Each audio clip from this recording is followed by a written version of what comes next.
Hello friend, आज आपण Alka kitchen मध्ये बांगडा फ्राय करणार आहोत. चला पाहूया रेसिपी. बांगडा फ्राय साठी आपण वाटण करून घेणार आहे. त्यासाठी आपण लसूण पाकळ्या घेणार आहे, थोडंसं आलं घेणार आहे, कोथिंबीर घेणार आहे, 2 आमसूल घालणार आहे आपण त्याच्यामध्ये, लाल तिखट घेणार आहे. लाल तिखट आपल्याला 2 चमचे घालायचे आहे. थोडीशी हळदी घालायची आहे आणि थोडासा चिकन मसाला घालायचा आहे. हे वाटून घ्यायचं आहे, आपल्याला बारीक करून घेऊया. आपण बांगड्याला आता मीठ लावणार आहे, दोन्ही साईडने लावून घ्यायचं आहे.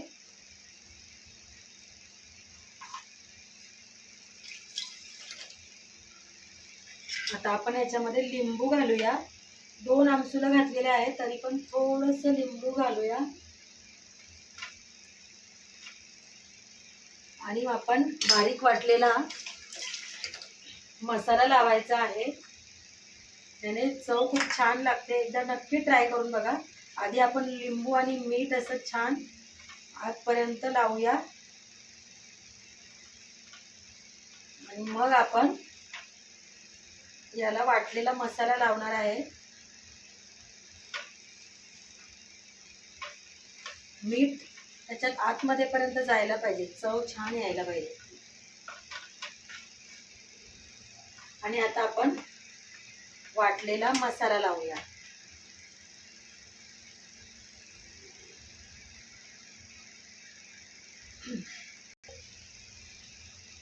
आता आपण रवा घेतलेला आहे, त्याच्यामध्ये आपण थोडंसं मीठ मिक्स करूया आणि आपला बांगडा फ्राय करायला सुरुवात करूया. थोडंसं लाल तिखट पण ऍड करू आणि आता आपण ह्याच्यात तसा बांगडा गोळून घेऊया. रवा छान लावूया. तवा आपण इकडे तापवून घेतलेला आहे. आपण याच्यामध्ये तेल घालूया आता.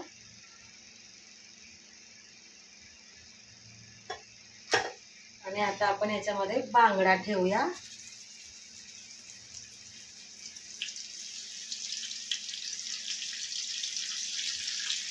तर झाकण ठेवूया आपण.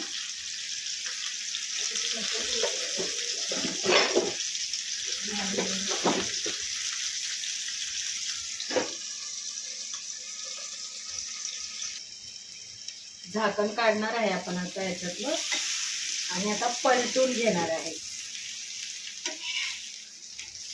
छान कलर आलेला आहे. दुसऱ्या साईडनी पण आपण होऊन घेऊया.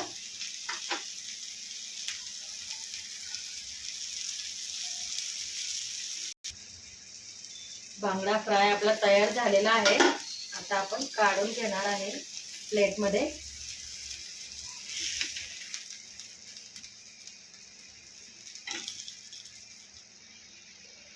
बांगडा आपला तयार झालेला आहे. कसा बांगडा फ्राय तयार झाला आहे नक्की कमेंट करून सांगा.